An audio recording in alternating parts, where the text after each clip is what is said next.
Hélène Frade nous a rejoint pour la revue de presse française. Bonjour Hélène. Bonjour Pauline. Et on commence avec cette publication du livre de Patrick Buisson. Dans un ouvrage à paraître demain, l'ancien conseiller de Nicolas Sarkozy qu'il avait enregistré à son insu règle ses comptes avec son ancien patron.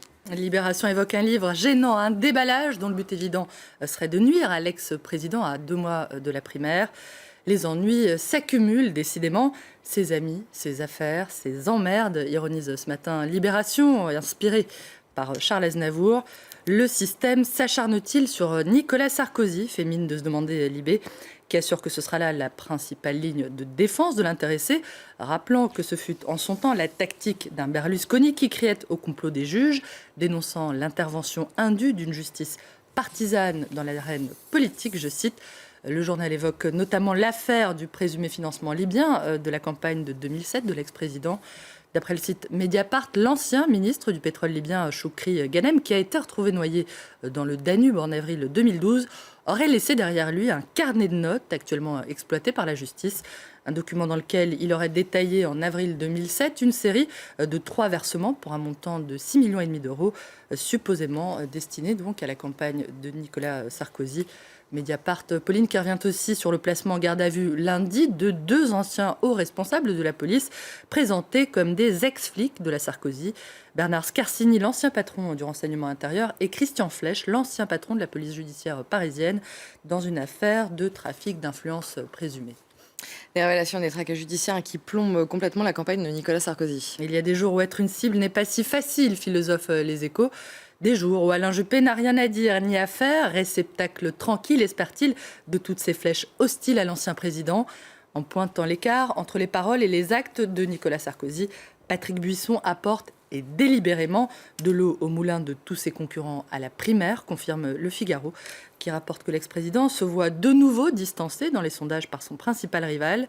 Juppé reprend l'avantage, annonce Le Figaro, dont le baromètre donne le maire de Bordeaux en tête à 39% au premier tour et vainqueur au second.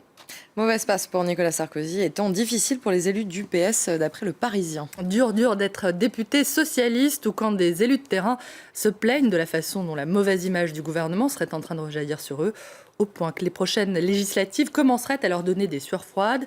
Si notre candidat n'est pas qualifié au second tour de la présidentielle, ça va être un carnage, frémit l'un de ses députés, tandis qu'un autre déplore le silence assourdissant que lui opposent désormais beaucoup de ses administrés. On fait des choses, mais les gens ne veulent plus nous écouter. Quand j'essaye de parler, j'entends « Ne perdez pas votre temps, ça fait mal, je préférerais qu'on m'engueule », je cite. Les élus socialistes victimes de ce que Le Parisien présente comme le bilan d'une politique gouvernementale chaotique, minée par les désunions et une courbe du chômage au mouvement de yo-yo. L'Humanité affirme ce matin que 887 usines ont fermé depuis le début du quinquennat de François Hollande en 2012. Donc une débâcle industrielle, accuse le journal. Une débâcle entre guillemets qui a amené une poignée de syndicalistes à porter leur combat dans l'arène politique. Le Monde revient sur les parcours de quelques-uns de ces ouvriers de la République qui ont troqué le bleu de travail pour le costume. La veste, Emmanuel Mézeret, 49 ans, a encore du mal à la mettre, raconte le journal, en évoquant un caméléon aussi à l'aise sur un piquet de grève qu'au Conseil régional de Normandie. Ouvrier, Emmanuel Mézeret travaille depuis 20 ans dans une entreprise de fabrication de prothèses. Il a décidé de rejoindre le Parti socialiste en 2006 avant de se faire élire en 2015. On se plaint que ce sont toujours les mêmes qui font de la politique. Je me suis dit qu'il fallait me mouiller pour que la politique change. Il faut en faire, explique-t-il, en ayant bien conscience de faire figure d'exception. C'est d'ailleurs à ce monde ouvrier, partagé entre désenchantement et engagement, que François Hollande a choisi d'adresser un signe en recevant aujourd'hui à l'Élysée les mineurs grévistes de 1948 et 1952.